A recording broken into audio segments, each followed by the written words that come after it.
Bonjour à toutes et à tous. Je vais aujourd'hui vous parler évidemment donc, de démocratie au travail, mais sous un angle un peu particulier, puisque c'est celui de l'Organisation internationale du travail. Et je dois dire qu'avec Monsieur Lecourt à ma droite, je suis un peu impressionné, et donc j'espère que je dirai des choses intéressantes là-dessus. Euh, ce que je vais vous approcher, en fait, c'est les multiples façons dont l'OIT approche la démocratie au travail en général.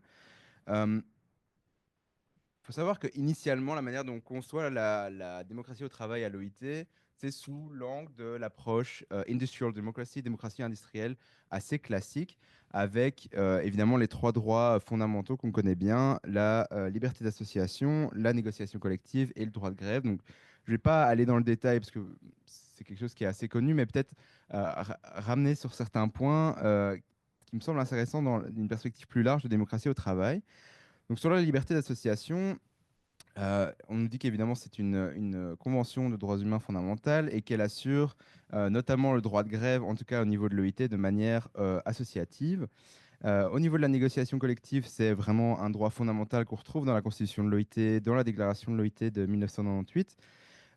Et c'est aussi quelque chose que le Comité de la liberté syndicale de l'OIT nous dit que, en anglais, The human rights of freedom of association and collective bargaining are fundamental to the very basis of democracy and social peace, entendu dans un sens général et pas uniquement limité à la démocratie industrielle. Il faut aussi savoir que, de manière générale, le champ d'application de la négociation collective, donc ce qui rentre dans le champ de la négociation collective, est relativement limité dans les conventions. C'est assez restreint dans la première convention sur le sujet, qui est la convention 98, puis c'est un tout petit peu plus élargi dans la convention 154, mais on reste principalement sur des questions de conditions de travail et de relations entre employeurs et travailleurs. Ce qui est intéressant, c'est que il y a eu plusieurs rapports sur le sujet, sur ce qui était compris dans la négociation collective. Puis on nous dit que, évidemment, certaines compétences, certaines catégories de champs de négociation appartiennent principalement, dans le cas du secteur public, au gouvernement et donc ne rentrent pas dans le champ de la négociation collective, donc ne peuvent pas être discutés avec les travailleurs. C'est par exemple le cas de tout ce qui concerne business operation, policy issues, staffing levels, etc., mais pas des questions évidemment de santé et sécurité au travail. Donc, ce qui est généralement inclus dans le champ de la négociation collective, comme vous vous en doutez, c'est les salaires, le temps de travail, les congés, etc. Tout ça rentre principalement dans cette conception de la négociation collective, donc les conditions de travail. Mais on nous dit aussi que généralement, on conçoit la négociation collective comme ouverte et libre, et donc c'est aux parties de décider concrètement ce qu'elles veulent mettre dans la négociation collective. Donc, on l'a vu, certaines questions ne relèvent pas directement du champ de la négociation collective comme dans le secteur public. Et donc, a priori, il y a une ligne de démarcation qui est claire entre ce qui rentre dans la négociation collective et ce qui ne l'est pas. Toutefois, il y a certains éléments où ça devient un peu plus flou, notamment dans le secteur de l'éducation, où on nous dit que généralement, tout ce qui considère les politiques d'enseignement appartient au gouvernement. Mais par contre, il peut être normal de consulter les organisations syndicales sur la création et la mise en place de telles politiques. Aussi, on nous dit que, par exemple, euh, la négociation collective doit être permise sur les conséquences qu'ont les politiques d'enseignement sur les conditions de travail des enseignants. Et donc ici, on se trouve dans une perspective un petit peu de négociation sur les conséquences, à savoir que les travailleurs n'ont pas voix au chapitre sur la politique du gouvernement, mais négocient sur les conséquences de ces politiques sur leur lieu de travail. Il y a évidemment toutes les questions des nouvelles problématiques liées au travail, protection des données personnelles, télétravail, etc. Mais de manière générale, on reste dans une perspective traditionnelle et antagonistique de relations de travail, qui est une approche évidemment assez limitée, comme vous pouvez vous en douter. Et un autre exemple, c'est par exemple une faillite qui va principalement être décidée par le management, mais par contre qui va avoir des conséquences évidemment énormes sur les travailleurs, notamment en termes de licenciement collectif. Mais à nouveau, les travailleurs n'auront voix au chapitre que sur les conditions de licenciement collectif et pas sur toutes les décisions qui ont mené à la faillite, telles que les décisions économiques de l'entreprise.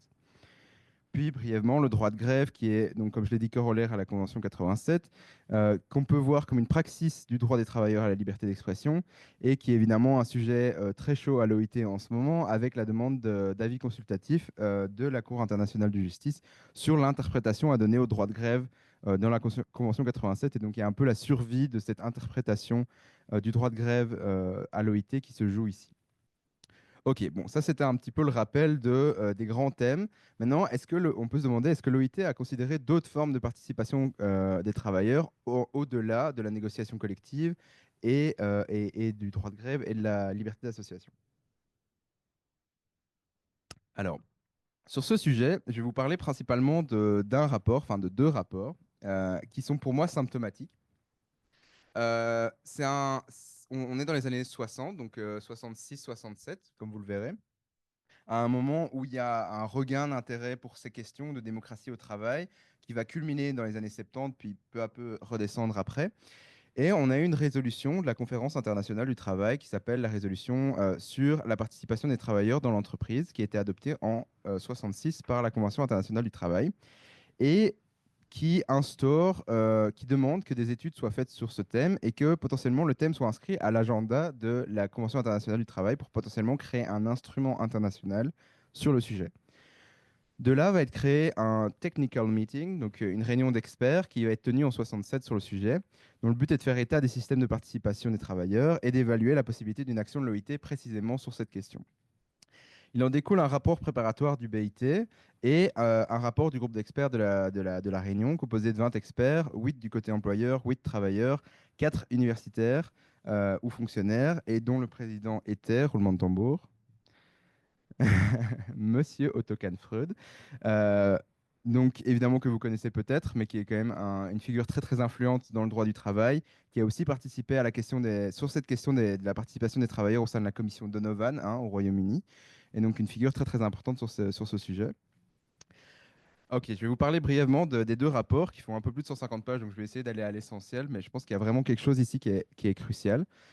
D'abord, le rapport du BIT établit un lien direct entre démocratie industrielle et participation des travailleurs. Et là, je vais vous lire une citation en anglais, mais qui pour moi sonne très très contemporaine. Le rapport du BIT nous dit In a democracy, the worker has exactly the same political right as any other citizen. It is paradoxical that he is not normally entitled to have a say in decisions taken within the undertaking in which he works and which vitally affect him in his jobs. Donc évidemment, ça sonne, je regarde Isabelle, mais ça sonne évidemment très très contemporain, puisque ça fait évidemment appel à la manière dont le débat actuel sur la démocratie au travail se déroule actuellement. Il indique aussi qu'une entreprise plus démocratique passe évidemment par la négociation collective, mais peut aller jusqu'à une redéfinition profonde de la structure juridique de l'entreprise. Il reconnaît aussi, donc le rapport du BIT, que la négociation collective est limitée dans son étendue, son scope, ce que je viens de vous parler il y a un instant. Il identifie de manière très très technique plusieurs catégories principales de champs de participation, par exemple ici problèmes techniques, emploi et puis la politique économique et financière de l'entreprise. Mais il nous dit aussi qu'en fonction du type de décision, les méthodes de participation diffèrent. Donc en général, il y a une tendance, plus on monte vers les politiques économiques et financières de l'entreprise, moins la participation des travailleurs va être forte. Ça va être de la consultation, par exemple. Évidemment, tout ce qui est question d'emploi va être beaucoup lié à la négociation collective et les problèmes techniques également. Et donc, on nous dit que la question de la participation des travailleurs ne peut pas être déterminée par une formule précise, ne peut pas être définie par une formule précise, et donc il n'est pas possible de donner une définition claire sur ce sujet. Bon, maintenant, peut-être le plus important, le rapport des experts sur cette question, qui reprend la conclusion qu'il est très très difficile d'arriver à un consensus sur une définition pertinente, donc qui ne soit pas trop large et au final inutile, et quand même largement accepté à cause de contextes nationaux très variés. Donc c'est un sujet important, mais qui n'est pas mûr pour une discussion approfondie au niveau de la Convention internationale du travail, en vue de créer un instrument international sur le sujet, et donc doit plutôt rester l'objet d'études au niveau international et comme cadre de référence d'études comparatives. Donc il y a évidemment des experts qui notent la ligne fluctuante de ce qui fait partie de la négociation collective ou non, on en a parlé. Et il y a aussi un désaccord parmi les experts sur quoi exactement les travailleurs doivent participer. Est-ce qu'il y a une distinction claire entre ce qui les concerne et, entre guillemets, ce qui ne les concerne pas? Évidemment, comprenez les décisions économiques de l'entreprise. Ou bien est-ce qu'au final, c'est quand même interrelié, comme ce qu'on parlait un petit peu auparavant? Est-ce qu'une décision dans un champ ne peut pas avoir une influence énorme dans un autre champ? Et donc, la distinction entre ce qui les concerne ou non est maintenue pour la clarté, Et donc les travailleurs doivent au minimum participer sur leurs conditions de travail, mais donc au moins cette question a été posée. Et donc on peut évidemment se demander, est-ce qu'on est toujours dans cette position aujourd'hui de l'OIT qui date quand même, je vous le rappelle, des années 60. Il y a eu quelques développements avant et après cette réunion sur le sujet, quelques conventions et recommandations, mais dans l'esprit général, disons que le fondement de la démocratie au travail à l'OIT aujourd'hui demeure toujours la négociation collective. Bon, ça semble toujours vrai aujourd'hui. Évidemment, il y a un contexte politique qui est différent. Je vous rappelle, encore une fois, on est dans les années 60. On a encore le self-management yougoslave à l'époque. Donc, il y a des représentants yougoslaves qui sont à ces réunions d'experts.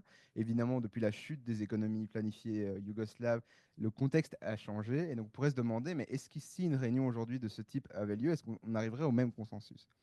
Et donc évidemment, il y a un peu, aujourd'hui dans les discussions dans la littérature, pardon, on est entre pessimisme et espoir, c'est quelque part, puis ça se cristallise beaucoup autour du futur avis consultatif de la Cour internationale de justice dont j'ai parlé, qui semble un peu prendre toute la place à l'heure actuelle. Et aussi, je peux aussi mentionner quelques pistes de ce que fait l'OIT actuellement qui mérite d'être suivi, qui est justement le travail de l'OIT sur le dialogue social plus largement, qui est quand même principalement entendu comme reposant sur la négociation collective et le tripartisme, et aussi le travail de l'OIT sur les coopératives de manière générale. Alors je vais conclure en vous disant que de manière générale, on reste quand même dans une perspective qui est dualiste et antagonistique du droit international du travail sur cette question.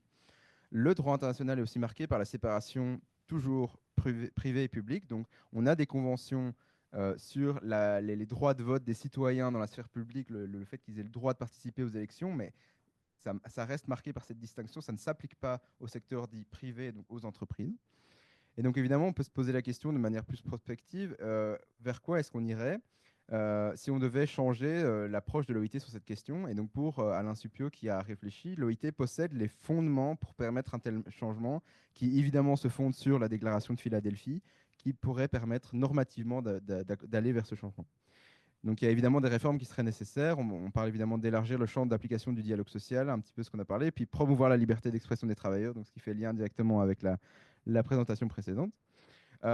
Et puis, il y a aussi la question des conflits avec d'autres droits qui est quand même non négligeable, tel que le droit de propriété. Et là-dessus, il y a une décision qui a été très très intéressante de la Cour constitutionnelle ouest-allemande à l'époque sur la loi de 1976 sur la codétermination, donc la Mitbestimmung, où il y avait justement une contestation de cette loi sur base du droit de propriété des employeurs, comme quoi ça enfreindrait leur droit de propriété. Et donc il y a une question d'articulation ici de droit qui est absolument fondamentale. Et donc, je terminerai en disant que le cadre juridique international actuel est quand même fondamental au vu de l'importance du droit de grève, vu la persistance du conflit du travail et bien sûr de la négociation collective. Merci beaucoup.